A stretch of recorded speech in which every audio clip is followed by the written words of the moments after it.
کابل او ننګرهار کې لوی وحشتونه ترسره شول. بریدونه څنګه او چا ترسره کړل او څومره تلفات یې لرل؟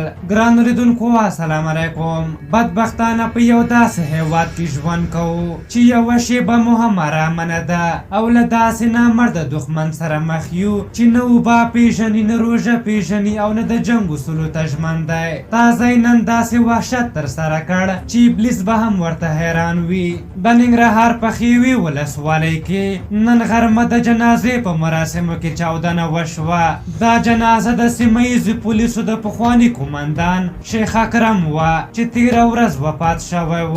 په ولسي جرګه کې د ننګرهار استازي حاجي حضرت علي چې په دغه جنازه کې ګډون کړی و وایي په دې پیښه کې په ولسي جرګه کې د ننګرهار استازی نور آغا هم ټپي شوی دی. حضرت علي رسنیو ته ویلي په دې پیښه کې د نور آغا یو زوی لالا خان چې د ننګرهار د ولایتي شورا غړی و له خپلو دوو نورو وروڼو سره شهید شوی. دی وایي پیښه کې شاوخوا شپېته تنه شهیدان او له سلو تنو ډېر ټپیان شوي دي. خو ځایي چارواکي بیا د 24 تنو د شهادت خبره کوي.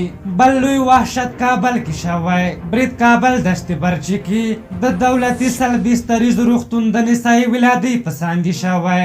بریدګر 3 تنه وو او د کورنیو چارو وزارت وایي چې د 2 نوو زېږېدلو ماشومانو نرسانو او ښځو په ګډون 14 تنه شهیدان کړل. وروسته برید بیا د بریدګرو په وژل کېدو سره پای ته ورسېد. ګڼو لوړپوړو چارواکو او عامو خلکو د تیر په څېر دغه برید غندلی چې د چارواکو غندل زموږ لپاره نور هېڅ معنا نه لري. عام افغانان بیا په دغه وحشتونو سخت خواشیني دي او وایي په روغتون برید نه اسلامي نه انساني او نه د پښتونولۍ کار دی او هېڅ توجیه نه لري. خو ځینې بیا په دې حال کې هم منافقت کوي. نومان دوست صاحب لیکي عجیبه چالاکه مخلوق دی د دې لپاره چې هم مقتول سره خواخوږي وښیي او هم له قاتله کریډیټ واخلي. د ننګرهار او کابل په پیښو لږ د ژړا تمثیل وکړي او بیا په ژړا کې غږ لوړ کړي او ورسره جوخت دا ناره پورته کړي حکومت سوله نه کوي. دا مفسد حکومت په توپو وله.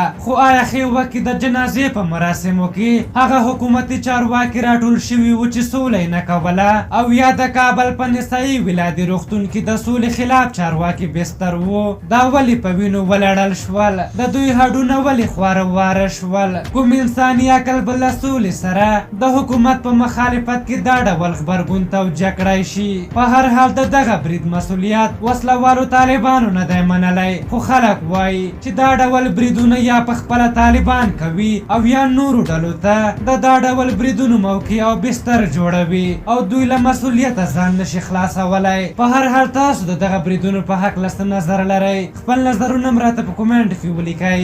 تر بلې ویډیو مو په نویو بخښونکي خدای سپارم. د الله په امان.